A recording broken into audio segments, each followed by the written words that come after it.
Bonjour, bonjour et bienvenue dans ce Zoom d'intervention autour du deuil et de l'accompagnement du deuil avec des pistes ultra concrètes parce que c'est vraiment notre signature virage que de proposer des choses très concrètes pour que vous puissiez immédiatement l'appliquer dans votre pratique.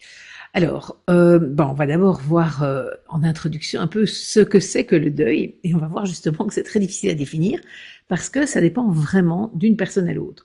Ça veut dire que, en fait, on a fait un travail avec nos participants en demandant à des sous-groupes de définir les signes, les critères pour définir, voilà, quelqu'un qui dit j'ai fait mon deuil, qu'est-ce qui se passe ou qu'est-ce qui est différent de quand j'ai pas encore fait mon deuil.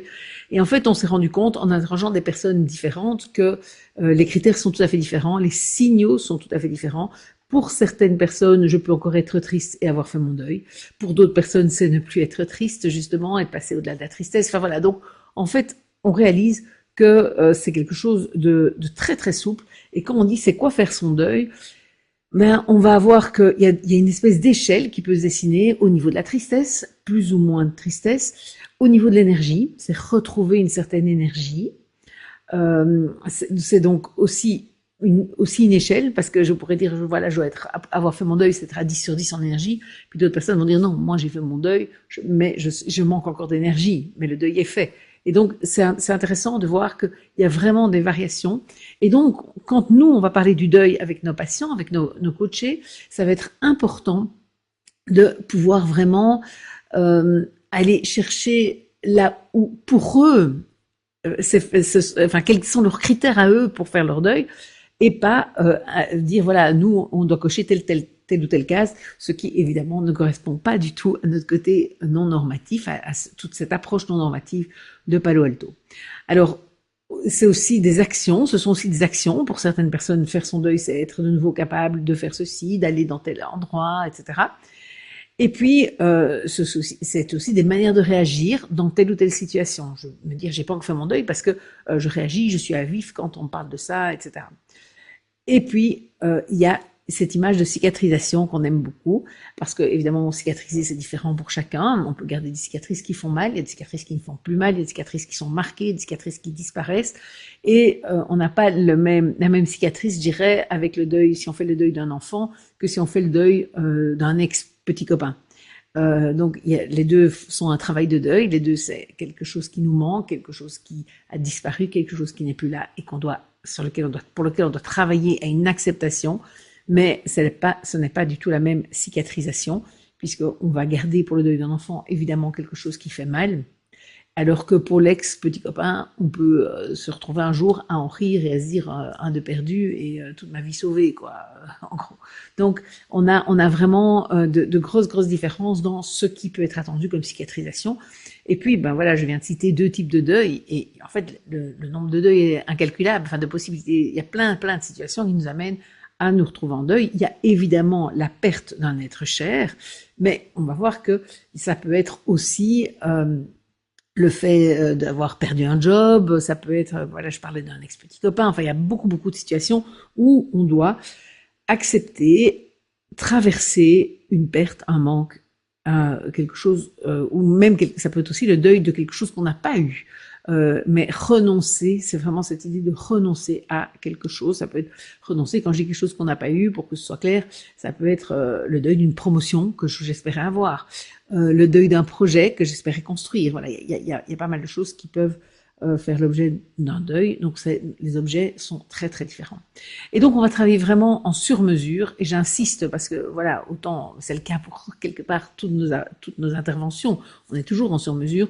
Mais pour le deuil, il y a déjà tellement d'objets différents de deuil. Et il y a donc pas mal de manières d'intervenir et de réagir. Et donc ça va être important d'être vraiment sur mesure et en fonction du coup de l'objectif de l'accompagnement qui est défini par notre patient, par notre coaché.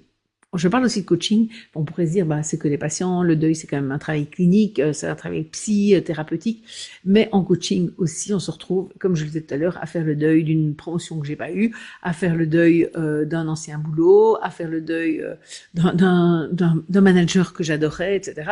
et qui est parti à la retraite, enfin voilà. Donc il y a une série de situations dans la vie, on est tous amenés à faire des deuils plus ou moins importants, plus ou moins impactants au niveau émotionnel. Et certains deuils passent un peu comme une lettre à la poste, j'ai envie de dire, et puis d'autres, bon, voilà, sont vraiment beaucoup plus douloureux. Et pas forcément en fonction de l'objet du deuil, ça c'est important de le voir aussi. Un manager qui part à la retraite, bah, ça peut être, même si je l'adorais, bah, ça peut être facile, c'est logique, je suis contente pour lui, voilà. Ou ça peut être très difficile parce que ça change beaucoup de choses pour moi. Et donc même deux personnes qui ont le même manager peuvent ne pas avoir exactement, évidemment, le même deuil à faire. Donc c'est vraiment très important cette notion de sur-mesure. Alors il y a des modèles pour le deuil. Donc, quel est le chemin? Est-ce qu'on pourrait définir, et ça a été fait par plusieurs personnes, de définir un chemin de deuil un peu qui est toujours là, etc., qui peut correspondre pour tout le monde. Alors, celui qui est le plus connu, c'est celui de Kübler-Ross en 5 étapes. Alors, il y en a d'autres. Entre autres, sur les livres de Harry Potter, il y a eu tout un travail qui a été fait. Il parle d'un deuil en 7 étapes, comme si chaque tome correspondait à un deuil, voilà, la colère, voilà, le déni, etc. Bon, je ne rentrerai pas là-dedans. Mais donc, il existe des théorisations sur le chemin du deuil. Et on peut aussi voir les choses comme chacun sa vie, chacun son chemin, et chacun son rythme aussi sur ce chemin-là. Et donc, nous, évidemment, on a plus tendance à voir ça comme ça, puisqu'on est de nouveau dans cette posture de non-normativité. Mais ceci dit, les chemins, enfin les théories plus construites et construites de manière plus générale, un peu conceptualisées, comme celle de Kübler-Ross, peuvent aussi être intéressantes. Alors, nous, on pense qu'il faut s'adapter et que c'est vraiment le chemin pour nous, c'est l'adaptation en fait à la personne qu'on a en face de nous et l'aider à avancer à son rythme sur son chemin et tracer son chemin elle-même en fonction de ses besoins. Alors sur ces modèles, donc on n'a pas un point de vue de c'est bon, c'est pas bon, etc. Le point de vue qu'on a, c'est que soit ça aide les gens, et donc certaines personnes vont juste lire un livre sur le deuil et ça va vraiment leur faire du bien, ça va les aider à cheminer. Et j'ai envie de dire, on n'a pas un client, ils ne vont pas venir consulter d'ailleurs normalement chez nous, puisqu'ils s'en sortent avec la manière dont ils ont lu ce livre, ils ont parlé avec des gens, etc. Ou ils ont vu un thérapeute qui les accompagne avec cette approche-là, et c'est très bien comme ça. Soit ça ne les aide pas, et ça arrive parce que moi j'ai déjà eu des patients qui me disent oui, je comprends pas, je ressens pas de la colère, alors que dans le deuil on m'avait dit qu'il y avait de la colère, c'est une étape importante, etc. Or, en fait, et effectivement, pour moi, il n'y a pas toujours de la colère. Si on perd un parent malade d'Alzheimer, par exemple, bah, au moment où il décède, on peut ressentir plutôt du soulagement, on peut ressentir, à la limite, j'ai envie de dire, il y a eu un premier deuil, c'est au moment où on a diagnostiqué, par exemple, la maladie, que là, il peut y avoir de la colère, pourquoi mon père, pourquoi ceci, enfin voilà, et on peut se retrouver avec un deuil, mais ce sont deux deuils différents. Le premier, c'est le deuil du parent bien présent dans sa tête et avec lequel je peux échanger. Et le deuxième, c'est le deuil de la mort, du plus jamais, etc. Et donc, pour moi, c'est important de pouvoir aider les gens à sortir de ces schémas et ce chemin obligé pour ne pas que ça devienne un peu je n'ai pas un deuil normal, c'est pas ok. On m'a dit que je devrais passer par telle étape ou voilà, j'ai pas l'impression d'être dans le déni ou je reste dans le déni trop longtemps. Enfin voilà, et c'est un peu le danger évidemment d'approches qui sont trop normatives, c'est que ça envoie un message aux gens ils avancent pas comme il faut sur le chemin. Et évidemment, nous, c'est pas du tout ce qu'on a envie de leur envoyer, puisque ça n'aide pas, puisqu'ils ajoutent à la tristesse, à la souffrance du deuil, ils ajoutent l'impression de pas bien le faire ou de pas bien le vivre ou d'être sur un mauvais chemin et du coup peut-être ne pas s'en sortir. Donc ça c'est important pour nous. Donc pour nous on va toujours essayer de normaliser ce qui est ressenti. Si la personne va parler de colère, de déni, on va normaliser même si on n'est pas dans l'ordre exact de ce qui a été relevé par des personnes qui ont fait des études et franchement, ces études-là, évidemment qu'elles sont bonnes, mais elles ne parlent pas d'une personne, elles ne parlent pas de mon patient, elles parlent d'une population et donc elles ne sont pas forcément tout à fait ajustées à chaque personne. Donc on va essayer de sortir d'un côté linéaire parce que aussi on se rend compte qu'il y a des gens qui passent par la colère et puis qui la quittent et puis qui repassent. Et donc pour nous, ce qui est important, c'est vraiment d'accompagner la personne dans ce qu'elle ressent et de l'aider à se laisser traverser par ce qu'elle ressent pour ne pas ajouter, j'ai envie de dire, une double peine, c'est-à-dire non seulement je suis triste ou non seulement je suis en colère, mais en plus je me dis que je dois pas. Donc ça, surtout, on va travailler à faire tomber cette double peine-là.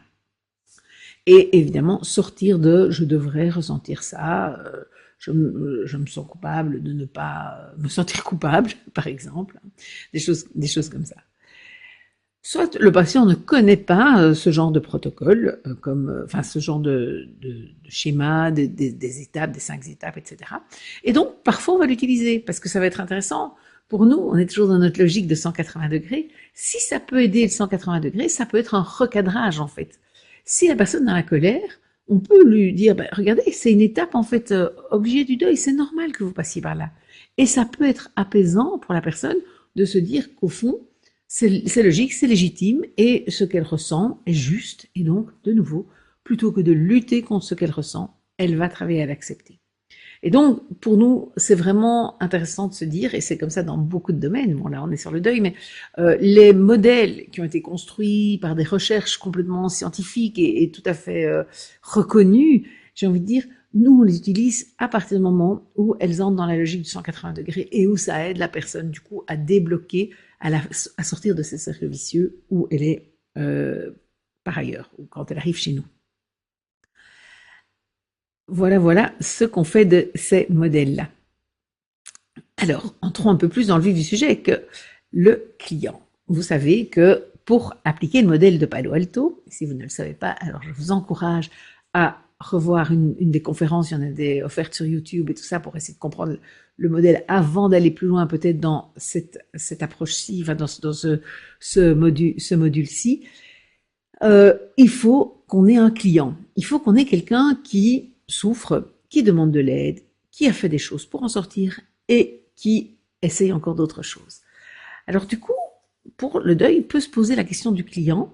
Alors étonnamment, parce qu'évidemment que la personne souffre, si elle vient nous consulter, en général, c'est qu'elle demande de l'aide, mais il peut y avoir une ambivalence dans l'aide qu'elle demande. Parce que pour certains, il y a une peur d'aller mieux, parce qu'aller mieux, c'est oublier et peut-être du coup trahir mon mari, mon ami, mon enfant qui est plus là. Donc en fait, c'est vraiment important. L'idée, c'est vraiment que la personne puisse et qu'on puisse co-construire avec elle, en réalité, une manière d'aller mieux en gardant une place à la personne disparue, par exemple. Alors je dis ça parce que c'est souvent pour un décès d'une personne, qu'il y a cette peur d'oublier. On a moins ça pour le deuil d'un ancien boulot ou pour le deuil d'un ex-petit ami. Au contraire, là, parfois, on se dit au plus vite, j'oublie au mieux. Et donc, notre travail va être aussi de dire, mais vous n'allez peut-être pas oublier, il restera peut-être quelque part dans votre cœur, il restera peut-être là. Et donc, il y a vraiment ce travail par rapport à oublier qui est important, c'est de rassurer dès le départ. En fait, il ne faut pas que le patient nous voit comme quelqu'un qui va l'aider à oublier, parce que sinon il va freiner, il va avoir peur de notre travail. Et donc ça, c'est vraiment très très important, c'est d'avoir bien en tête que la personne, elle veut pas oublier celui qui est parti. Elle voudrait en souffrir moins, mais qu'il reste quelque part dans sa vie. Et pour ça, on a évidemment des possibilités, des tâches qu'on donne, une manière d'évoluer. Donc, il y a cette tâche de la galerie des souvenirs sur laquelle je vais revenir quand je vais parler des tâches, parce que c'est une tâche très importante dans le deuil. Il y a aussi le fait de pouvoir marquer, j'ai envie de dire, mettre en avant des choses positives que la personne qui est partie a fait, et peut-être même les mettre en lumière. Donc, publier un recueil d'écrits qu'elle a eu, faire une exposition de photos. Je pense à un patient, enfin plutôt une patiente qui avait perdu son compagnon et que celui-ci faisait de la photo. Ben, en faisant une exposition de ses photos, elle a continué à le faire vivre quelque part. Donc, l'idée, c'est vraiment de comment je peux garder une place à cette personne-là pour ne pas être dans ce qu'on appelle l'oubli et ce qui en fait serait en plus inacceptable et donc vous perdez le client. Donc ça c'est important. Ben voilà, il y a cette phrase de Victor Hugo et moi parfois je la donne en disant voilà, en fait quelque part c'est tu n'es pas là où tu étais avant, mais aujourd'hui tu es partout où je suis et ça va rester. C'est-à-dire que vous allez continuer à faire vivre votre fils et on va chercher comment vous pouvez le faire. Alors aujourd'hui évidemment il est ultra présent puisqu'il vient de décéder, mais on va voir comment, à terme, vous pouvez lui donner une place importante dans votre vie pour qu'il reste toujours aussi présent, mais peut-être que la blessure, et là on va parler de cicatrisation, la blessure pourrait cicatriser et que vous pouvez voir la cicatrice, savoir et qu'elle vous montre combien il est important pour vous, mais sans que ça fasse souffrir comme aujourd'hui ça vous fait souffrir. Donc voilà, on est vraiment dans cette idée de aller mieux, mais sans oublier l'autre. Alors au niveau de la posture, donc notre posture de thérapeute, ça va être d'abord évidemment d'accueillir. Donc accueillir, rejoindre la personne avant de questionner. C'est typiquement le genre de séance où on ne va peut-être pas pouvoir donner le cadre au départ, comme on le fait d'habitude, voilà, thérapie brève, je travaille comme ça, parce qu'on va peut-être avoir quelqu'un qui s'assied en face de nous et qui va se liquéfier et qui va pleurer et qui va dire je suis là parce que, et en déposant son paquet, et qu'on va, donc il ne sera pas du tout adapté, évidemment, de dire attendez, avant qu'on rentre complètement dans le contenu, je voudrais vous expliquer comment je travaille. Non, on va immédiatement être dans l'accueil et laisser même la personne prendre peut-être la position haute sur le cadre. Si elle veut pleurer toute la première séance, c'est ok, et on va la laisser faire. Ce qui est en fait un peu une exception à notre manière de travailler d'habitude. Alors ça ne va pas nous empêcher de parler pour montrer qu'on est dans une posture d'intervention, ça ne va pas nous empêcher de lui partager des choses, mais on va la laisser plus guider la manière dont elle veut que la séance se passe. Pour la première séance en tout cas, et ça peut être le cas pour le rythme, j'ai envie de dire, des séances les unes après les autres. Donc ce rythme du patient, il est ultra important. On va laisser des silences qui peuvent être utiles pour lui. On va passer à travers notre posture le message qu'il n'y a pas d'urgence. On n'est pas dans être efficace. On est pour l'instant dans accueillir, voir ensemble, et ça va prendre du temps. Et c'est important que ça prenne du temps, parce que voilà, on ne tourne pas la page comme ça, de la perte d'un conjoint, ou de la perte de votre fille, ou de la perte de votre frère, enfin voilà, c'est pas quelque chose qui se fait vite, et il faudrait surtout pas le faire vite, et donc on va prendre le temps.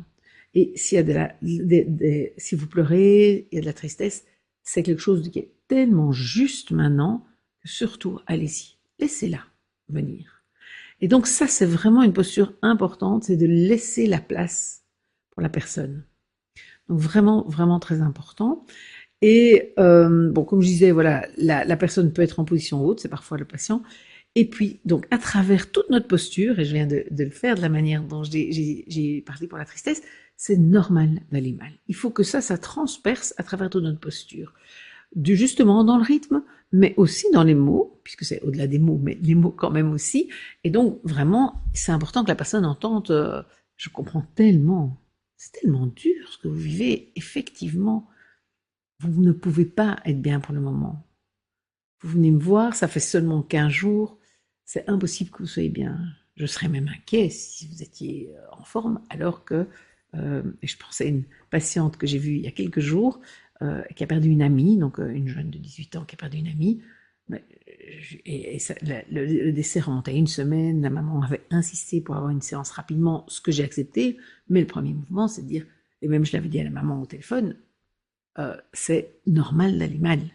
Ce serait pas normal, une semaine après le décès d'une fille de 17 ans, de se dire, voilà, ça va, j'ai tourné la page. Quand on est son ami, c'est impossible. Et donc, c'est vraiment, vraiment capital d'avoir ça en tête quand vous accueillez quelqu'un pour un deuil, de vous dire, c'est normal que la personne aille mal. Et donc, de rester, de vraiment rester avec ça à l'intérieur et que ça ressorte à travers toutes nos interventions quelque part. Alors, le rythme, donc, on va travailler deux choses en fait, en parallèle, et les deux au rythme du patient. Il y a comment traiter le passé et essayer de soigner cette blessure pour qu'elle cicatrise, puisque c'est ça l'idée.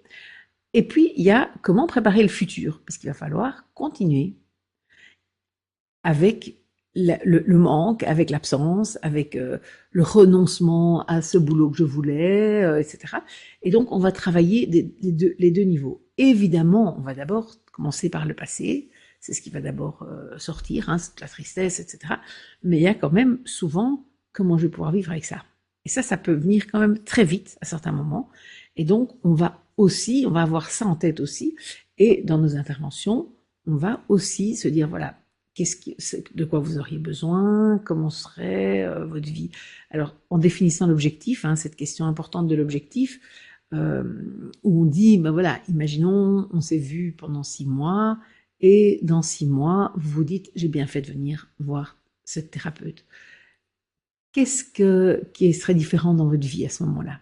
Et donc, c'est important parce que ça va nous permettre de voir où la personne veut aller. Donc, cet objectif, évidemment, c'est important parce que ça nous permet de ne pas mettre notre objectif pour elle, hein, de ne pas nous dire, ben, il faut que dans 6 mois, elle ait repris une vie normale, fait ceci, fait ça. Non, il faut voir ce que la personne elle-même dit. Parfois, il y a des gens qui peuvent dire, moi, dans 6 mois, si déjà j'arrête de pleurer et de penser à ça en continu, ce serait déjà pas mal. Alors, si c'est la perte d'un enfant, on va dire, bah, ce sera peut-être pas le cas parce que ça prend vraiment beaucoup de temps, c'est tellement contre nature, c'est tellement difficile. Et donc, ça va dépendre aussi de la situation, de ce que la personne amène. Et donc, peut-être, on va devoir aussi diminuer les attentes de la personne. Si la personne nous dit dans 6 mois, bah, j'espère que j'aurai tout repris normalement, etc. C'est vrai que mon conjoint est décédé, mais je me dis que la vie s'arrête pas, il faut que je reprenne. Il faut se dire, attention, la personne, elle veut aller très vite. Et donc, il y a sans doute une tentative de régulation, de je dois aller bien, je dois m'en remettre, qui est peut-être un peu trop rapide, et donc immédiatement, on va recadrer pour freiner ça. Donc ça, c'est vraiment important. Alors, il y a des pièges, évidemment. Il y a 3 pièges, en fait, quand on intervient dans une situation de deuil. Le premier, c'est de... à la fois, je vous ai dit, il faut normaliser la tristesse, dire vous avez bien le droit, et donc il faut faire attention de ne pas tout le temps chercher de l'amélioration, de ne pas dire, voilà, je vous demande de faire ça, et donc, vous me direz la fois prochaine si ça va mieux. Ou de commencer la 2e séance ou la 3e séance en disant, alors, est-ce que ça va mieux? Est-ce que ça vous a aidé ce que je vous ai proposé? Non. Puisqu'on annonce d'emblée que c'est quelque chose qui va prendre du temps, que c'est normal d'aller mal, n'envoyons pas à la fois le message c'est normal d'aller mal et le message ça devrait aller mieux, qui peut être très implicite, hein, ça peut être juste dans un mot j'espère que ça vous a aidé ou comment vous voyez les choses évoluer. Enfin, voilà, attention, parce que si on a les 2 messages, notre message de c'est normal d'aller mal, il va s'étioler, alors que c'est le plus important dans l'accompagnement du deuil. Donc ça, c'est important. Alors c'est important aussi de distinguer le deuil et la dépression. Et justement, l'avantage du deuil, entre guillemets, c'est que on peut normaliser la tristesse. Il y a une cause, il y a une vraie perte. Il y a en général le départ de quelqu'un, un renoncement, comme je disais, à un projet. Voilà, il y a une perte. Et donc, contrairement à une dépression, souvent c'est je vais mal, j'ai plus d'énergie, je suis tout le temps triste, je n'ai aucune envie pour rien. Je comprends pas pourquoi. Pour le deuil, on a une bonne raison. Et le fait d'avoir cette bonne raison est très aidant pour nous, thérapeutes ou coachs, parce qu'on va pouvoir valider la tristesse. Ça va être l'occasion de dépathologiser cette tristesse, de dire c'est normal qu'elle soit là. Vous avez dû renoncer à cette promotion, à ce boulot que vous espériez avoir. Vous apprenez que c'est un collègue qui obtient le poste. C'est normal d'aller mal. Vous n'êtes pas en dépression. Vous êtes, ou alors ça s'appelle une dépression réactionnelle. Mais bon, moi je distingue vraiment de la dépression. Je dis c'est tellement normal.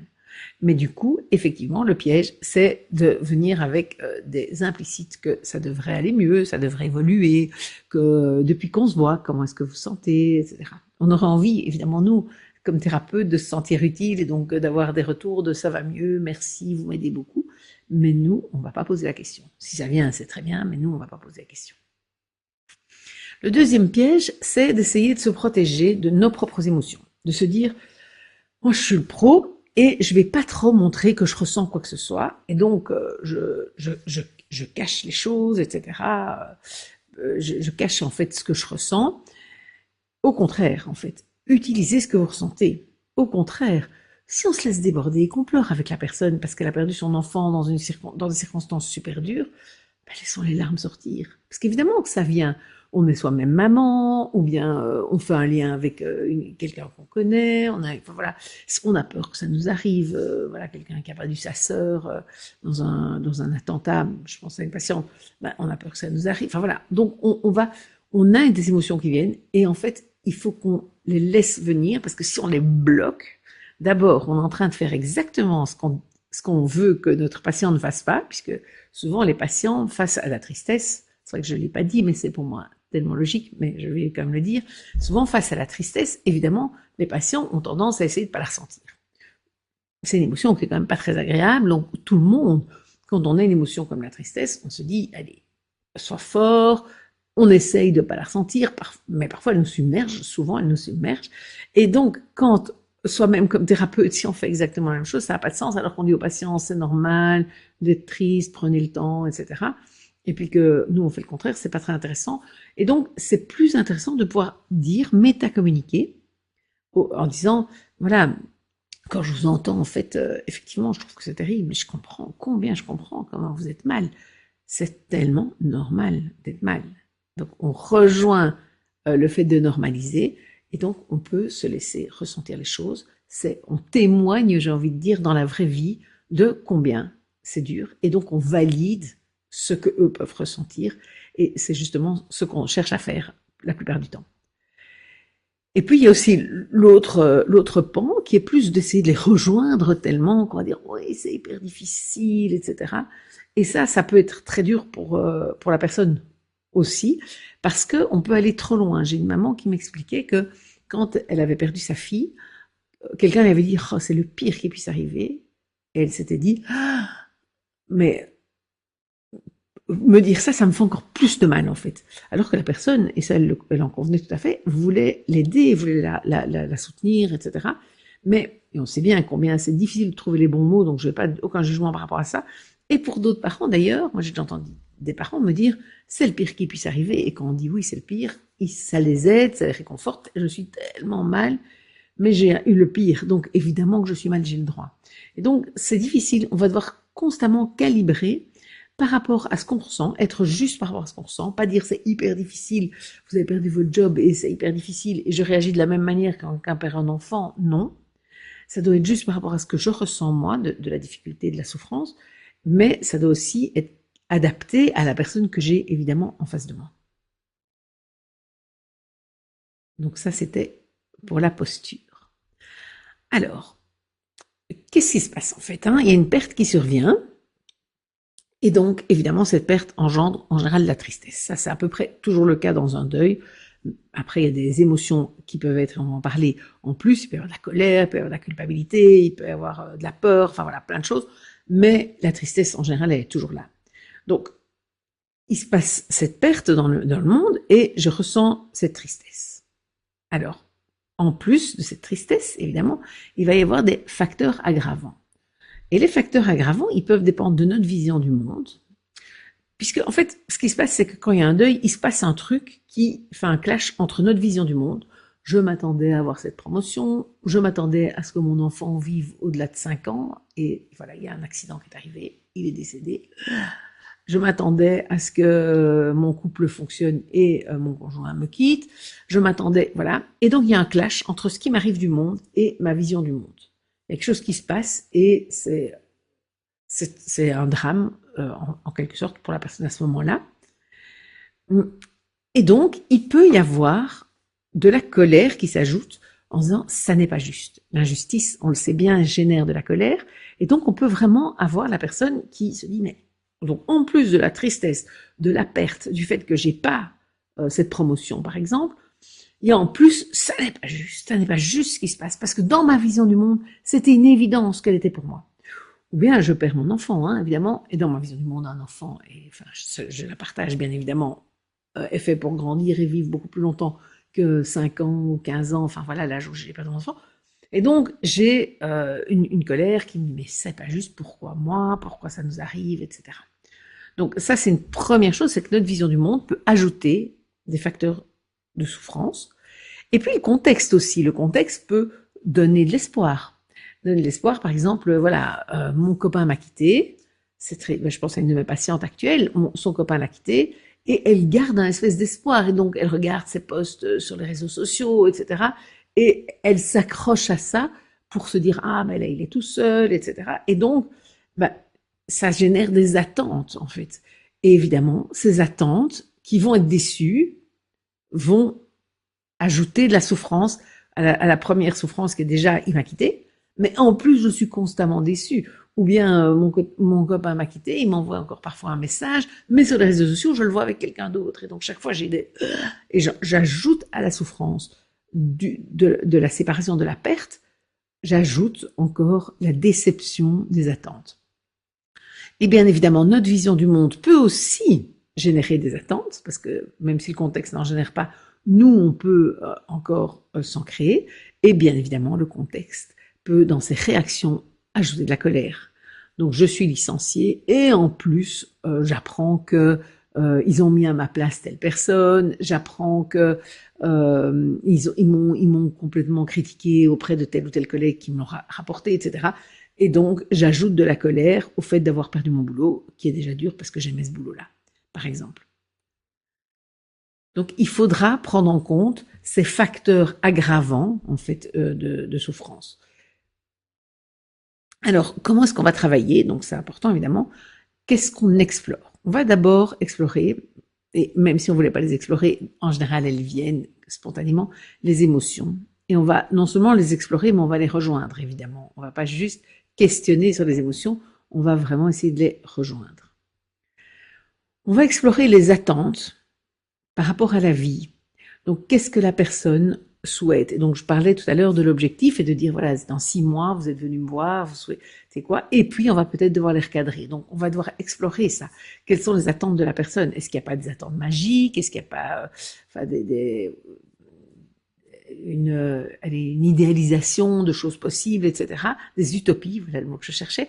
Il faut aller vérifier ça et peut-être recadrer si on voit que la personne attend quelque chose d'extraordinaire, attend des excuses par exemple. Là, ça arrive souvent, ou des explications. Mon ex m'a quitté et la personne n'est pas satisfaite des explications et il y a des attentes par rapport à ces explications et très souvent, on va devoir dire et si vous n'avez jamais l'explication et si vous n'avez jamais le pourquoi de cette rupture.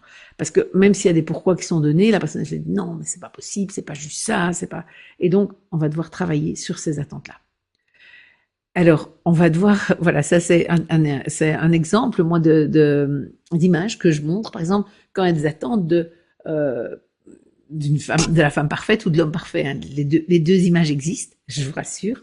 Et donc, on a des personnes qui sont dans l'attente et donc ils doivent faire le deuil d'attendre de rencontrer l'homme ou la femme parfaite, par exemple. Et moi, c'est une image que je montre régulièrement pour montrer que c'est un peu une illusion.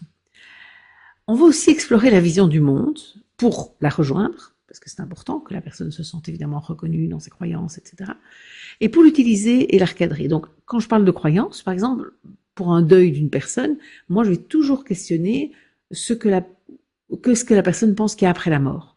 Parce que ça va être intéressant d'utiliser ça. Si la personne pense que, voilà, je sais pas, son conjoint est quelque part et l'entend, ou que la vie est finie et que voilà, tout s'arrête à ce moment-là, ça va être très différent, évidemment.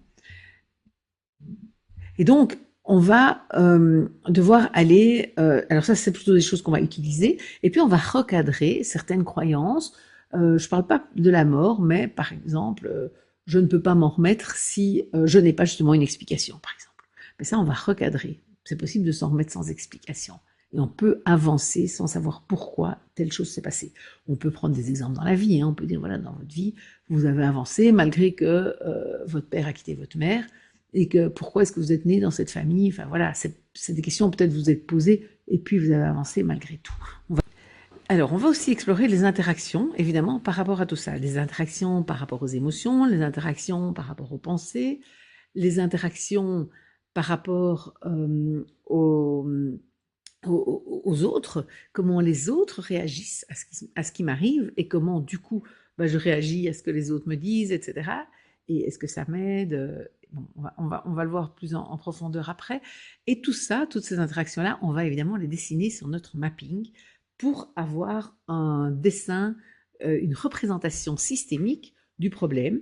Même si un deuil, ça peut paraître quelque chose de très personnel, on a quand même un regard systémique dessus. Et donc, on va voir comment la personne gère ses émotions qui lui viennent, comment elle gère sa culpabilité, comment elle gère les questions de pourquoi ça m'arrive à moi, etc. Comment est-ce qu'elle gère ça pour pouvoir couper ça. On va évidemment explorer la perte, le manque, qu'est-ce qui va être le plus difficile, qu'est-ce qui va le plus vous manquer, etc. Pour pouvoir après construire la vie sans, et pour pouvoir aider la personne à la construire, évidemment, parce que c'est pas nous qui allons la construire, on va co-construire vers où la personne pourra aller, et puis l'aider à mettre les choses en place. On va explorer aussi c'est quoi bien dire au revoir pour cette personne-là. Donc, c'est quoi le deuil pour cette personne-là? C'est quoi euh, être allégé ou être comment, en paix, je dirais, avec ce renoncement, avec cette absence. Et donc, on va voir maintenant au niveau de la vision du monde. La vision du monde, évidemment, elle impacte les émotions et elle impacte les pensées. Et bien évidemment, quand on est en deuil, ben, ça a beaucoup, beaucoup d'importance, les émotions. Alors, on va prendre quelques exemples. D'abord, on va parler de Chantal. Chantal a perdu sa maman a 96 ans, quand elle décède. Et quelque part, pour Chantal, ben, c'est normal de perdre sa maman. Donc, heureusement, la perte est OK avec sa vision du monde. Donc, on est principalement sur de la tristesse. Sur de la tristesse par rapport à cette maman à laquelle, évidemment, elle était terriblement attachée. Elle l'a toujours eu dans sa vie. Chantal, à ce moment-là, a donc 96 ans, pardon, 96 ans pour les Français. Et Chantal, à ce moment-là, a 70 ans, 70 ans pour les Belges. Et ben, quelque part, c'est normal de perdre sa maman à cet âge-là, mais n'empêche que ça fait 70 ans, 70 ans qu'elle vivait avec cette... Enfin, qu'elle vivait pas avec, mais que cette maman fait partie de sa vie. Donc, ce sont toujours des cas réels. Donc, voilà, je le rappelle. Alors, Chantal, qu'est-ce qu'elle fait? Ben, alors, il y a deux possibilités. Ici, en l'occurrence, elle en parlait beaucoup, mais je voulais prendre un cas plus général ici. Donc, elle attend qu'on s'occupe d'elle. Elle en parle pas trop, mais elle espère qu'on s'occupe d'elle. Et pour l'entourage, c'est tellement, dans la vision du monde de l'entourage, c'est tellement normal que cette maman ne soit plus là, que ben, l'entourage va plutôt aller vers, allez, avance, ça va aller, secoue-toi, tu tournes la page, parce que voilà, il faut y faire. Hein. Tu devrais presque avoir été prête à l'avance de cette perte-là. Alors, c'est pas les réflexes de l'entourage au départ. Quand la personne vient nous voir, elle se retrouve là-dedans. Maintenant, c'est pas pour ça qu'on lui a tout de suite dit secoue-toi dès le lendemain du décès. Du coup, ben, qu'est-ce qu'elle fait? Ben, Chantal, elle essaye de ne pas ressentir. Elle se dit cette tristesse, j'ai pas le droit de l'avoir. Elle met un couvercle dessus. Elle tente de se distraire, de faire des choses pour y penser moins et pour être moins envahie par cette tristesse. Mais du coup, progressivement, elle s'isole parce qu'en fait, elle n'en parle plus à l'entourage parce qu'en fait, elle se rend compte qu'elle n'est pas comprise, elle n'est pas entendue, elle n'est pas rejointe. Et donc, en s'isolant, elle va de moins en moins bien. Elle est encore plus plongée dans sa tristesse quelque part. Et l'entourage, en plus, prend du recul, la lâche parce que c'est plombant, quelqu'un qui va pas très bien. Alors, nous, ce qu'on va proposer, c'est des rendez-vous avec la tristesse pour vraiment prendre des moments où on laisse sortir cette émotion qui est, comme je le rappelle, tellement normale dans cette situation. Et puis, on va essayer de réencourager la personne à aller vers les autres, mais pas n'importe quels autres et pas n'importe comment. Alors, tout au long, il va y avoir des recadrages. Donc là, je vais vous donner des recadrages. Je ne vous dis pas de tous les faire à la même personne, mais ça vous donne des pistes, bien évidemment. Alors, il y a ce recadrage de quelle est la part en trop. Alors, il est très intéressant, cette question est très intéressante, parce qu'à la fois, elle permet de dire que c'est normal d'être triste, puisqu'on dit il y a une part en trop, mais donc ça veut dire qu'il y a une part adaptée, normale, ajustée. Et donc, ça veut dire que vous voulez que je vous aide, mais je ne peux pas enlever votre tristesse, puisque vous avez perdu votre maman. Mais si vous venez ici, c'est que vous attendez que je vous enlève ce qui est en trop dans cette tristesse. C'est quoi qui est en trop? Et donc, ça recadre immédiatement le fait, ça dépathologise la tristesse. Et parfois même, la personne va dire, bah, en fait, il n'y a rien en trop. C'est tellement normal. Alors, un autre cadrage, moi je le fais souvent, c'est je dis quand je mourrai, ben moi j'espère bien que mes enfants seront tristes. C'est aussi un hommage à la personne qui part. Si demain je meurs et que mes enfants en fait continuent leur vie comme si rien n'était, ou même que dans 6 mois ils m'ont déjà oublié de tourner la page, ben, j'ai envie de dire ce serait un peu horrible, en tout cas dans ma vision du monde. Et donc je renvoie aux patients, je dis évidemment je leur souhaite du bien et que j'ai pas envie qu'ils soient tristes toute leur vie, mais qu'il y ait quand même un moment de tristesse, c'est un hommage à la personne disparue. Et parfois, je dis aussi, votre tristesse est un peu proportionnelle à cet attachement que vous aviez, à cet amour que vous aviez pour la personne qui est partie, donc votre fils, votre sœur, votre maman. Et donc, c'est important, c'est bien qu'elle soit importante. Ça montre, ça démontre de cet amour-là. On va aussi utiliser le temps, dire voilà, ça ne fait que 6 mois, et vous voudriez déjà ne plus être triste, mais ça me paraît impossible, improbable. Et même, ça me paraîtrait pas sain en fait. Ça me paraîtrait triste, malheureux pour la personne qui est partie, si déjà vous l'avez oublié. Donc là, je relis un peu avec le recadrage précédent. On va aussi parler de la résilience. Donc, alors même si on va pas, moi j'utilise rarement le mot résilience avec le patient, mais je veux dire, voilà, c'est normal qu'on doive encaisser. On n'est pas des chênes, et heureusement, parce que si on est un chêne, on s'effondre. Si on est un roseau, on sait, c'est toute l'image de La Fontaine, il me semble, on va pencher, plier, on va encaisser le coup, on va encaisser le vent, et puis se redresser. Et là, pour l'instant, vous êtes en train d'encaisser, donc c'est normal que vous êtes plié. Mais vous allez remonter après. Et là, on est en train de parler de la deuxième partie du travail qui va être sur se reconstruire après et revenir. Et pour l'instant, c'est normal que vous êtes en train d'absorber le choc. Et ensuite, dans un deuxième temps, vous reprendrez votre forme, vous retrouverez votre énergie. Les rendez-vous avec la tristesse, donc ça va être sur mesure. Donc la longueur, il n'y a pas de longueur, il n'y a pas de tous les jours ou 3 fois par jour. De manière générale, on va toujours le construire en fonction de la personne. Si la personne pense tout le temps à quelqu'un, évidemment, on ne va pas dire une fois par semaine, ça n'a pas de sens, on va donner tous les jours, bien évidemment. Donc on va adapter vraiment avec l'intensité de la perte. Parce qu'on a des deuils, comme je le disais, plus ou moins importants. Et parfois, 2 fois par semaine suffit. Je pense à une patiente qui avait perdu son boulot, qui n'était pas bien avec ça, qui disait, voilà, il y a vraiment un deuil à faire, et tout ça, mais qui n'était pas non plus comme quelqu'un qui a perdu un enfant, bien évidemment. Et donc, on va adapter ce rendez-vous en fonction de la personne. On va amener la personne à affronter plutôt qu'à fuir la tristesse, puisqu'il y a un peu cette image, ça va toujours vous rattraper. Et j'en parlais, je disais, j'ai une jeune patiente il y a quelques jours, et je lui disais, évidemment, le soir, au moment de s'endormir, voilà, on arrête de lire, on arrête de regarder les réseaux sociaux, on ferme les yeux pour s'endormir, et à ce moment-là, comme des petites bulles, toutes les pensées nous reviennent, c'est souvent le cas, pour tout d'ailleurs, pas que pour le deuil, et donc, bien évidemment, si on donne un moment dans la journée où ça peut sortir, ça va aider à ne pas, si toute la journée on met le couvercle, j'ai envie de dire, évidemment, dès qu'il y a un vide, un moment où il n'y a plus quelque chose qui occupe mes pensées, ça va venir, donc autant prendre le moment et laisser sortir les choses. On va aussi contextualiser, donc voir en prenant compte de la vision du monde, dans quel contexte on peut faire ces rendez-vous. Donc ces rendez-vous, selon que la personne est croyante, on va pouvoir mettre une bougie, aller au cimetière pour certains, enfin on va essayer d'adapter le plus possible. De nouveau, c'est du sur-mesure, en fonction des croyances de la personne, etc. On va vraiment... donc il y a des personnes qui vont préférer être à genoux en train de prier pour la personne, là où d'autres, on va leur faire écrire des lettres à la personne. Ça va être vraiment en fonction de chacun. Il y a des personnes qui détestent écrire. Moi, j'ai déjà aussi proposé d'aller parler à un arbre, donc de choisir un arbre qui va représenter un peu cette personne qui n'est plus là, et d'aller auprès de l'arbre et de se confier à l'arbre et de dire à l'arbre toute sa tristesse, etc. Donc on va essayer de trouver, ces gens à qui la nature, ça parle pas du tout, donc on va essayer de trouver vraiment quelque chose d'adapté pour chacun. On va pouvoir ritualiser aussi, hein, donc écrire puis brûler, faire une boîte avec le nom de la personne, une boîte que vous pouvez décorer en fonction de... Il y a des gens qui vont aimer décorer une boîte, il y a des gens qui ne savent pas du tout parler, et vous allez chaque fois mettre la lettre dans la boîte, etc. Mettre une bougie, de nouveau, ce sont des rituels qu'on peut mettre en place.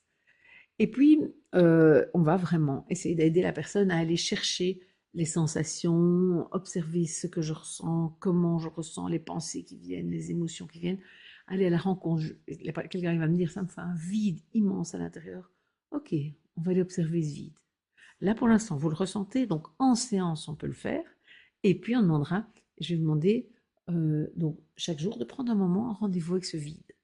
Et c'est l'hommage que vous pouvez faire à Isabelle, c'est d'aller vous connecter à ce vide et de laisser ce vide prendre la place à l'intérieur et d'observer comment il est qu'il est de quelle couleur, comment ça se passe. Et les sensations sont une belle entrée et un bon lien pour aller à l'intérieur de soi-même. Et puis on peut y aller par palier aussi, si c'est tellement dur d'avoir cette tristesse, d'affronter, ça peut être, je pense à quelqu'un à qui j'avais dit d'écrire des lettres, j'avais dit mais d'abord des petites lettres au début, parce que la personne m'avait dit mais si j'écris une lettre, je vais pleurer, pleurer, pleurer. J'ai dit d'abord des petites lettres, 2 minutes, vous écrivez pendant 2 minutes. Et puis, vous écrivez pendant 10 minutes. Et puis, et la personne peut déterminer le rythme. On peut lui faire choisir, on peut le construire avec elle. Donc ça, de nouveau, c'est tout à fait en fonction d'une personne à l'autre. Et puis, et c'est un peu dans un deuxième temps, je dirais que c'est pas dans les premiers temps du deuil où toute l'émotion déborde. On va faire la galerie des souvenirs. Et la galerie des souvenirs, c'est une belle tâche pour le deuil. Je pense que c'est une des plus belles. C'est vraiment l'idée de dire à la personne, voilà, vous allez fermer les yeux, vous installer quelque part, et vous allez avoir, et moi je le fais presque en mode hypnotique, mais il n'y a pas besoin d'être formé à l'hypnose pour le faire comme ça. Vous allez imaginer que vous avez une porte devant vous. Elle va être quelle couleur cette porte? Vous pouvez choisir, donc la personne va dire verte par exemple. Okay, vous ouvrez cette porte verte, et derrière vous entrez dans votre galerie, et c'est la galerie qui est dédiée à Isabelle, si je reprends cet exemple-là. Et donc, je vais vous demander, vous allez entrer dans votre galerie, vous ouvrez la porte, vous refermez la porte derrière vous, vous êtes dans cette galerie, vous. Et donc, tout ça dans votre tête, hein, donc c'est pas, vous n'allez pas dans une vraie galerie. Je vais vous demander juste de fermer les yeux et de vous imaginer, ouvrir cette porte, rentrer, fermer la porte. Et puis, cette galerie, vous allez pouvoir la ranger comme vous voulez. Donc, ça peut être une grande salle ronde, ça peut être des couloirs, ça peut être, enfin, c'est vraiment comme vous souhaitez. La lumière peut venir du plafond, il peut y avoir des fenêtres, c'est vous qui décidez. Et vous êtes dans votre galerie et vous allez vous rappeler d'un souvenir avec Isabelle. Un bon ou un mauvais souvenir, vous allez vous en rappeler. Et puis je vais vous proposer d'accrocher un tableau, une image, une photo, ou même de faire une statue qui représente ce souvenir et de l'installer dans votre galerie. Et de le mettre à un endroit avec un cadre que vous choisissez, ou pas de cadre, comme vous le souhaitez. Et puis vous allez prendre le temps de regarder ce tableau. Si par exemple vous vous êtes rappelé d'une balade avec un pique-nique au bord d'un lac avec Isabelle, eh ben, ça peut être une photo du moment où Isabelle, vous avez le lac derrière elle, est en train de manger, ou du moment où vous marchez ensemble. Enfin voilà, vous choisissez et vous allez regarder ça et vous remémorez tout le souvenir. Et donc c'est intéressant parce que la personne va revivre. Donc je lui dis, et vous allez peut-être pleurer parce que c'est difficile, parce que ce soit un souvenir triste ou heureux, il peut faire pleurer, bien évidemment. Et donc, vous vous laissez aller, vous laissez toutes les émotions sortir, vous prenez le temps d'être avec ce souvenir-là. Et puis, je vais vous proposer de sortir de la galerie, vous fermez la porte derrière vous, et vous vous retrouvez à l'extérieur, et vous reprenez votre vie, vous mettez de l'eau sur votre visage, et vous reprenez votre vie. Le lendemain, et je vais vous proposer pendant 15 jours de faire ça, le lendemain, vous allez retourner dans la galerie. Vous vous installez confortablement dans un fauteuil, sur votre lit, vous fermez les yeux, vous ouvrez votre porte verte, vous la refermez derrière vous, vous observez d'abord la première image, celle du pique-nique avec Isabelle. Et vous prenez le temps et vous laissez revenir l'histoire de l'image, les émotions, etc. Vous laissez tout bien revenir. Et puis quand vous avez fait ça, vous allez construire une deuxième image, une deuxième photo, une deuxième statue, ou cette fois-ci une statue si c'était une photo, comme vous voulez, avec un autre souvenir. Et je vais vous demander chaque jour de repasser devant les souvenirs précédents et d'en rajouter chaque jour un nouveau. Pendant 2 semaines, et on se revoit dans 2 semaines. 2 semaines plus tard, je vois la personne, je vérifie qu'elle l'a fait, etc. Et là, je lui propose, pendant les 2 semaines d'après, donc bon, évidemment, je questionne sur d'autres choses, on voit comment ça se passe avec l'entourage, enfin plein d'autres choses, mais je vais lui proposer les 2 semaines suivantes de retourner chaque jour dans la galerie sans ajouter quoi que ce soit, sauf si elle en a envie. S'il y a un souvenir qui lui vient, s'il y a quelque chose, alors elle peut le faire. Mais sinon, je vais lui demander de juste rentrer dans la galerie et repasser devant chaque dessin, tableau, image, photo, sculpture qui remémore et prendre le temps de laisser le souvenir revenir. Et éventuellement d'en ajouter. Et chaque jour, rentrez dans la galerie, fermez la porte, vous êtes bien dans votre galerie, vous avec Isabelle simplement, et vous retraversez tous ces souvenirs. En fait, l'avantage de cette tâche, pourquoi on la donne, c'est parce que d'une part, elle permet de se connecter le plus avec les émotions et les souvenirs, va faire qu'à un moment, il y a une diminution de l'intensité émotionnelle. Vous voyez, si on regarde plusieurs fois la même chose, si par exemple, je vais prendre un exemple très concret, vous avez une histoire d'amour avec quelqu'un en Italie, à Rome, et puis que du coup, vous n'êtes plus jamais retourné à Rome parce que voilà, ça vous fait, vous avez trop peur, ça vous fasse penser à la personne. Et puis vous retournez à Rome, bien évidemment, même 5 ans, 10 ans, 20 ans après, vous allez repenser à la personne, tel endroit, vous fait penser, voilà, Piazza machin, vous allez penser à ça, etc., Fontaine de Trévi, je me rappelle. Si par contre, vous retournez à Rome tous les mois, ou même tous les ans, les premières fois, ça va le faire, mais à chaque fois que vous allez repasser, d'autres souvenirs vont se créer à la fontaine de Trévi, vont se créer. Et du coup, ça va désamplifier, je ne sais pas comment est-ce qu'on dit ce mot, l'émotion, et ça ne va plus vous faire la même chose. Donc, si on évite un souvenir, bien évidemment, il reste avec une intensité émotionnelle beaucoup plus vive que si on le regarde en face, si on y va, etc. Et donc ça va être vraiment important pour nous, c'est d'aider la personne à retraverser ses souvenirs pour en enlever cette intensité émotionnelle et donc diminuer la souffrance du souvenir. Oui, donc pour terminer sur la galerie, pardon, après, moi je dirais à la personne, vous y allez quand vous avez envie, quand vous avez besoin, quand vous pensez à Isabelle, vous allez dans votre galerie, vous prenez un moment et vous dites, voilà, je vais revoir, etc.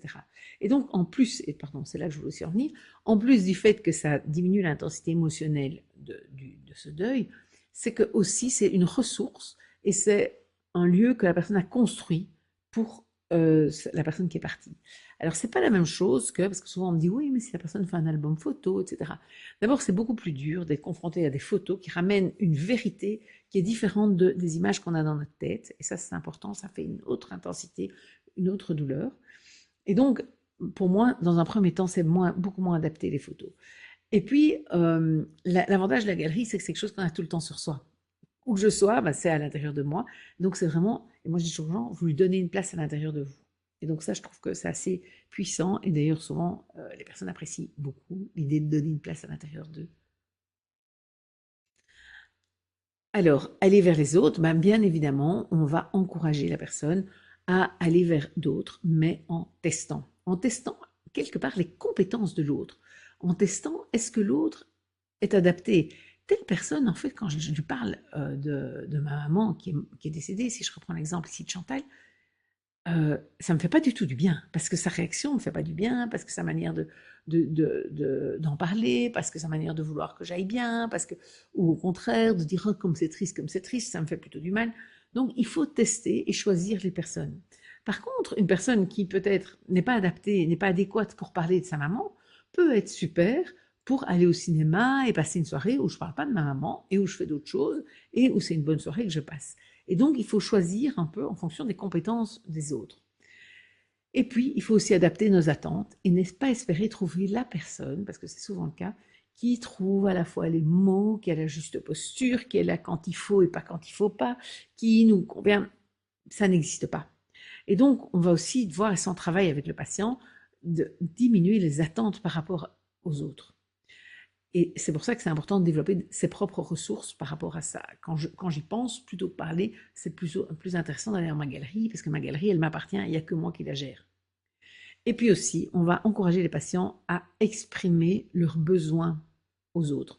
J'étais intervenue auprès de parents qui ont perdu un enfant, et c'était très dur. J'avais fait une conférence en fait sur justement comment gérer la relation aux autres, les réactions des autres qui sont parfois complètement inadaptées, etc. Et en fait, la conclusion, c'était quand même ça, c'était dites ce dont vous avez besoin et dites ce dont vous ne voulez pas. Et donc, il y avait des parents qui avaient dit, mais c'est dur, c'est déjà nous qui avons perdu un enfant, en plus on doit encore dire à l'autre ce qu'on veut pas, etc. Et donc, effectivement, c'est dur, et c'est vrai que c'est injuste, mais au moins, vous êtes certain que c'est ce qui vous correspond le mieux à vous. Et donc, c'est vraiment important d'encourager les patients à dire aux autres ce dont ils ont besoin ou pas, parce que les autres sont souvent très dépourvus. D'ailleurs, certaines personnes fuient quelqu'un, ils savent que telle personne a perdu un enfant, et la personne qui a perdu un enfant dit, moi, j'ai vu des gens m'éviter. Et en fait, parce qu'en fait, ils les évitent pas parce qu'ils les aiment pas, pas parce qu'ils sont pas bien, pas parce qu'ils pensent pas à eux, etc., mais parce qu'ils savent pas quoi faire, ils savent pas quoi dire. Et donc, on doit, et c'est dur, encourager nos patients à aider les autres à être adéquats, si on peut dire. D'autant que, comme on le disait tout à l'heure, tout le monde n'a pas besoin de la même chose. Et donc, c'est important de pouvoir aider par rapport à moi, mes besoins à moi, de quoi j'ai besoin, qu'est-ce que j'ai envie d'entendre, qu'est-ce que j'ai pas envie d'entendre, qu'est-ce qui me fait du bien. Ça me fait du bien de sortir et de faire autre chose et qu'on ne parle pas du tout de ma mère. Ou au contraire, ça me fait du bien de sortir et qu'on aille manger un bout et que je puisse parler de ma mère. Qu'est-ce qui me fait du bien? C'est vraiment important.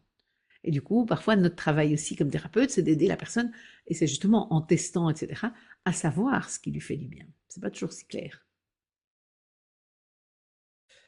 Alors, autre situation, Paul. Paul, lui, perd son fils qui, dans un accident de voiture, en fait, son fils est parti avec des amis et n'a pas mis sa ceinture.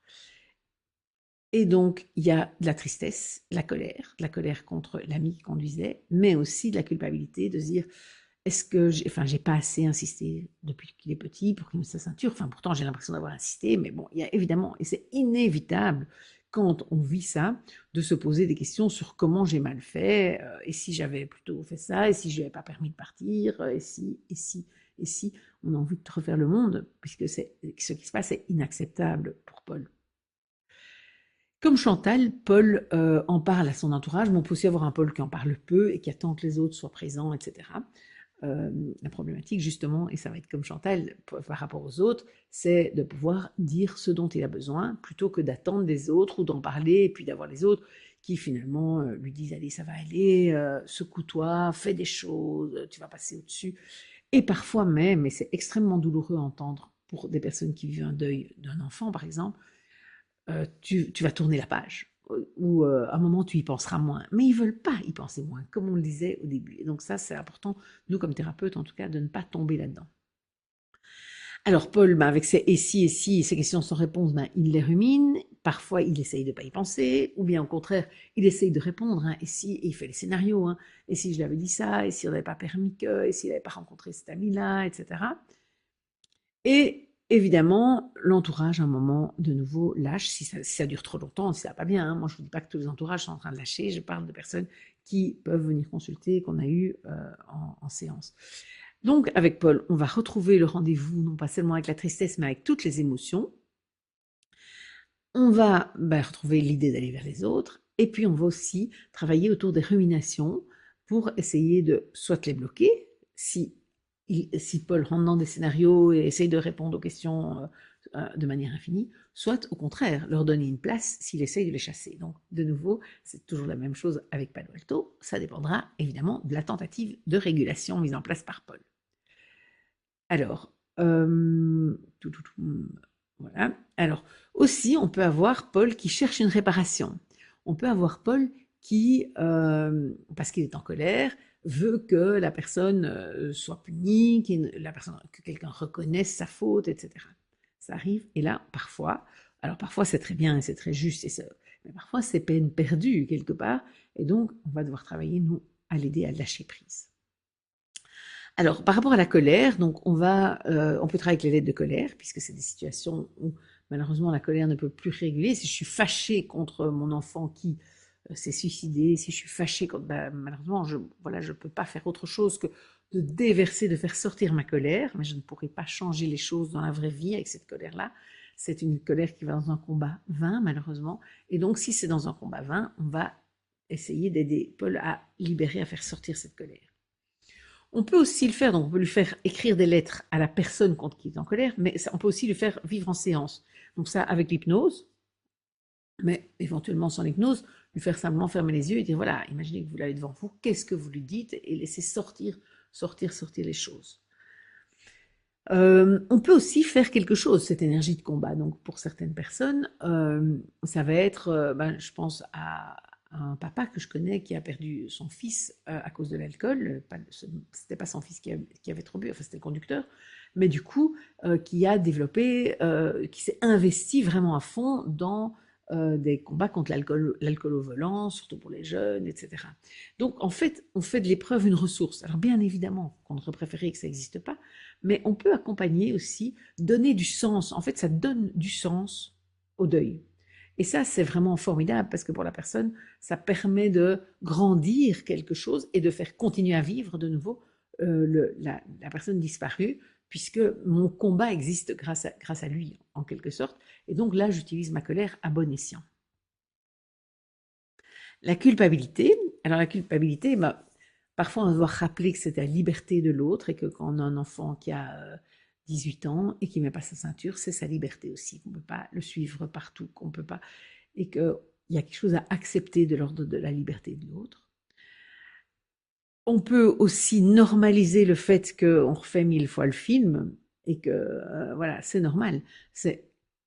et on ne peut pas ne pas passer par là. On peut même prescrire le fait de refaire le film. Tant que vous en avez besoin, ben vous pouvez refaire, vous direz si et si et si. Donc on va saturer, comme on dit souvent en thérapie brève, on va saturer les et si et si et si, quand la personne ne peut pas s'empêcher de le faire. On peut aussi proposer d'écrire des lettres pour demander pardon, si je me sens vraiment coupable. Alors, par exemple, je pense à une jeune que j'avais suivie et qui, elle, se sentait coupable parce qu'elle n'a pas été là au moment du décès de sa grand-mère. Et donc, elle se sentait coupable. Ça rajoutait une couche au deuil, si on peut dire, puisqu'il y avait la tristesse de cette grand-mère qu'elle adorait. Mais en plus, il y avait de la culpabilité. Donc, elle peut écrire pour demander pardon de ne pas avoir été là, dire tout ce qu'elle aurait voulu lui dire, etc. Et donc, ça peut être apaisant. Et puis, de nouveau, en hypnose, on peut s'adresser à la personne qui est partie. Donc, moi, parfois, je me permets aux gens de s'adresser à la personne qui est partie et autant, et dans la même conversation, de lui faire des reproches s'il y a de la colère, de lui demander pardon si je me sens responsable. Et ça peut être dans un couple, une séparation de couple, hein, c'est pas forcément pour un décès. Euh, de la remercier pour ce qu'elle m'a apporté. Enfin voilà, on peut mettre plusieurs choses dans ce moment de rencontre avec la personne qui est partie. De la même manière qu'on peut mettre plusieurs choses dans les lettres. Il n'y a pas la lettre, c'est pas que de la colère, ça peut être de la tristesse, ça peut être de l'amour, ça peut être beaucoup de choses, ça peut être demander pardon. Tout ça, ça peut être aussi utilisé. Les lettres peuvent aussi le permettre. Par rapport aux ruminations, aux et si, qui sont un peu des questions sans réponse, hein, si au moins j'avais fait ça, est-ce que alors ma fille aurait mis sa ceinture, mais si elle a pas mis sa ceinture, est-ce qu'elle aurait quand même été tuée dans l'accident? Et si, et si, et si. Et donc là, on va bloquer les réponses. On va d'abord faire prendre conscience qu'il n'y a pas il n'y a pas de réponse à ces questions.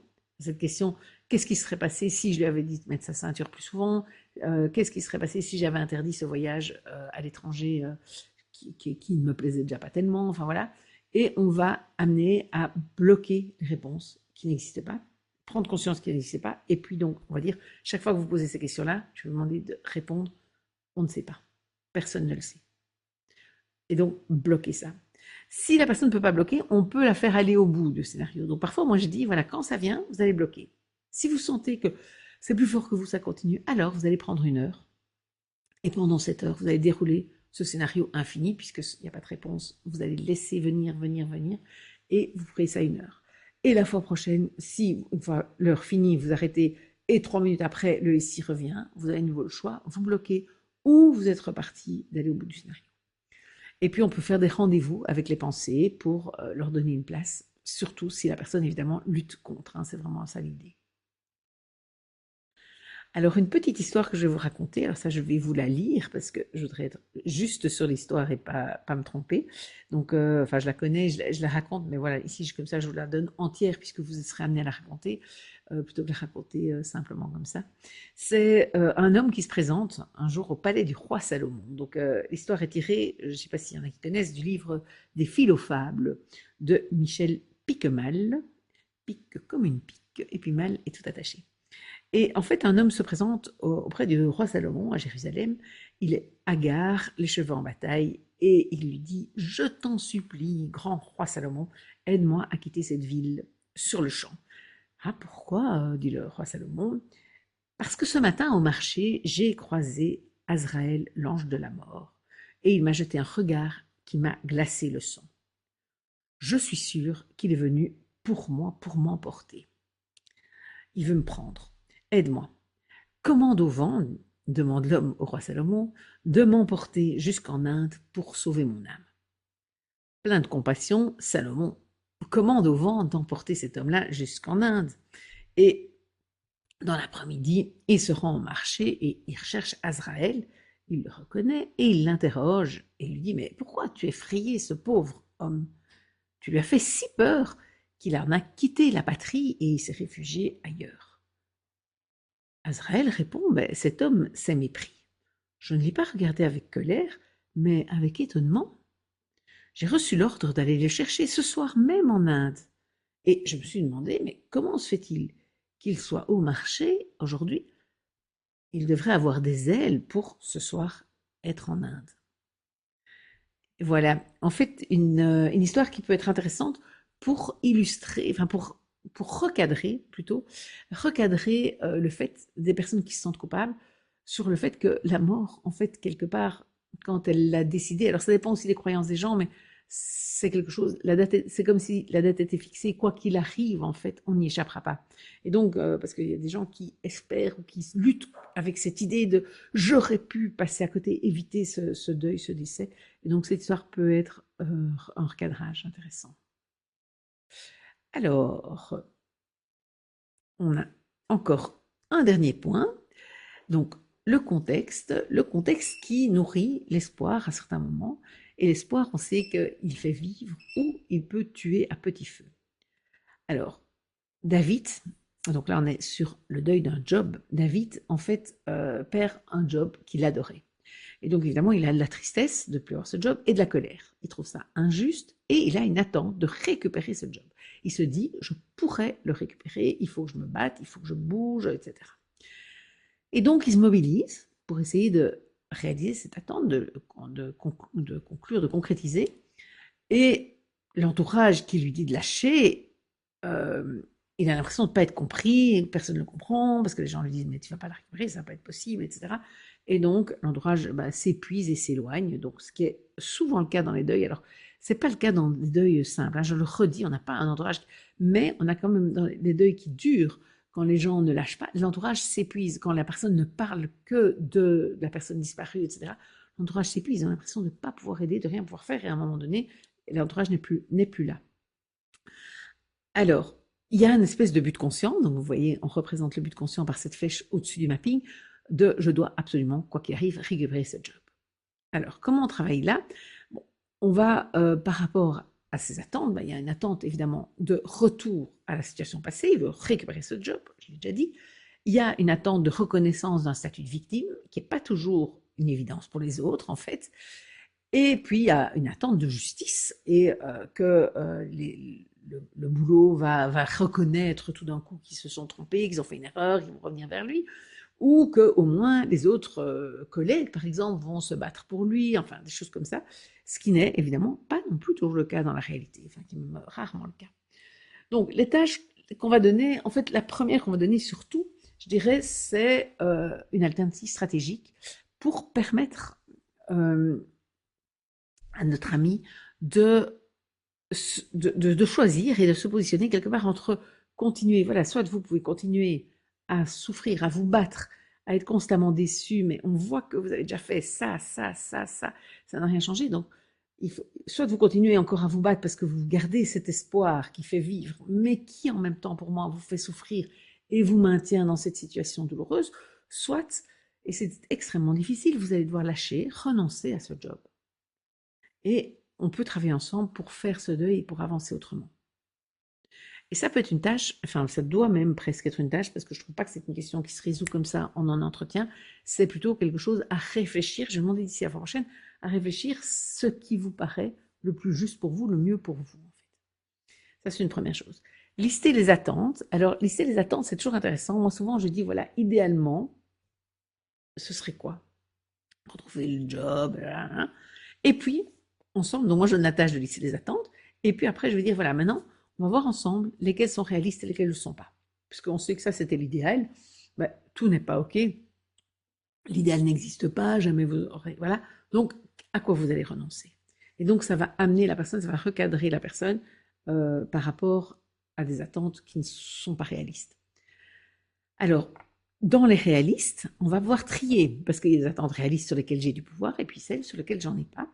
Et donc, on va pouvoir travailler sur un lâcher-prise pour certaines, et par contre, un combat. Parce que si j'ai du pouvoir, comment que mettre en place, comment essayer de gagner par rapport à ça. Alors, le but conscient, important. Le but conscient, c'est cette question. Donc, si vous étiez sûr, certains aujourd'hui, et c'est dur ce que je vous dis, mais que jamais vous n'aurez ce job de nouveau, que jamais vous allez le retrouver, qu'est-ce que vous feriez de différent aujourd'hui? Si vous étiez sûr aujourd'hui que vous l'aurez plus ce job-là, qu'est-ce que vous feriez différent? Et là, on travaille vraiment directement sur le lâcher-prise, puisque là, on va être dans... alors, parfois, et surtout si c'est vraiment un but conscient, la personne va dire « Oui, mais quand même, j'ai pas tout essayé parce que... » Et donc là, je dis « Ok, vous n'avez pas tout essayé, mais maintenant, imaginons que vous êtes sûr que vous ne l'aurez pas. Vous faites quoi aujourd'hui de différent? » Et normalement, on va avoir des actions, la personne va nous donner des choses qui vont dans le sens du lâcher-prise.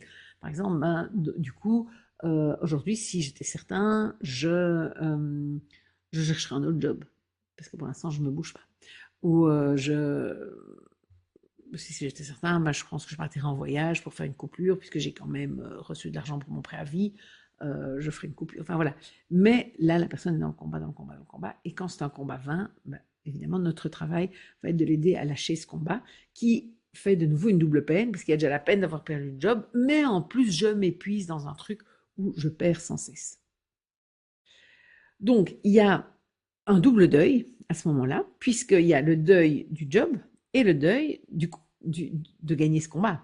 Le deuil de ne pas avoir pu dire mon avis, de ne pas avoir pu m'exprimer, parce que parfois il y a des patrons, il n'est pas question de le rencontrer.